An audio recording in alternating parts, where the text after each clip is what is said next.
Your Honor, opposing counsel, members of the jury, on the morning of the attack, it was business as usual. Danny Kozak and his chimpanzee Elias arrived at Midland's television studio and went straight to their dressing room. They were going to get ready to be on the show, just like they always do. That night, Elias was going to be interviewed on Midland's After Dark by the show's host, Alex Grace.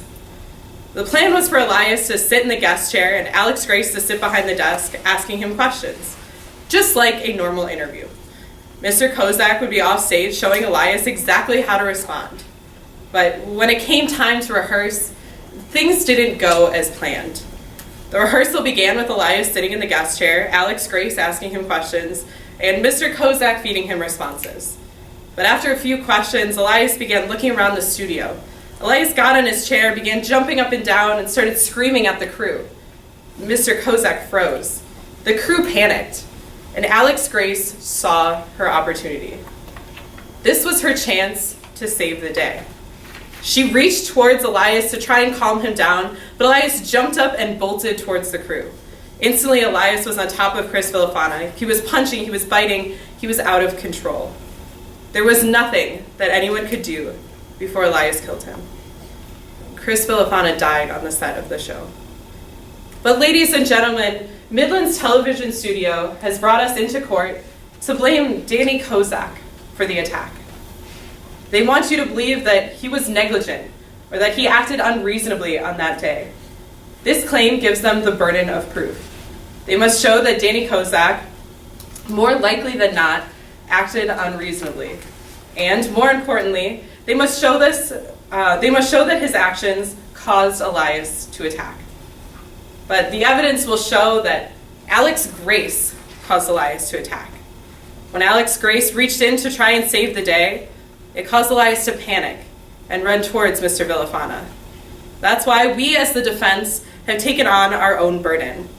We will show that it is more likely that it was Alex Grace, not Danny Kozak, who caused Elias to attack.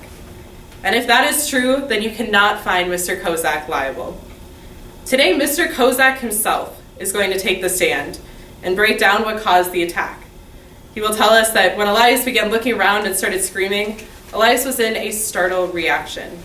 When an animal is in a startle reaction, that animal is confused and sensitive to any threat. When they perceive a threat, they revert back to their natural instincts and go into fight or flight mode. On the day of the attack, Mr. Kozak saw Elias enter flight or fight mode and saw Mrs. Grace reach in towards him. Elias perceives this as a threat and attacked. But we won't just rely on a couple of animal trainers. We also have eyewitnesses who saw the events unfold. Today we will hear from Remy Hollis, a band manager, and Hunter Cooper, who were both on the set that day. They will tell us that during the rehearsal, they saw Elias get up and start screaming, and before Elias attacked, they saw Alex Grace reach towards him. We will also hear from Harper Villafana, Chris's wife, who will tell us how the show's host, Alex Grace, acted before and after the attack. She will explain how she wanted the limelight, loved attention, and how she even apologized, saying, "We could have done more." By the end of this trial, these witnesses will show that Alex Grace reaching in to save the day was likely the cause of the attack. That is why at the end of today's trial, my co-counsel, Ann Jung, will ask that you hold Mrs. Grace accountable for her actions by finding Mr. Kozak not liable. Thank you. Thank you, counsel.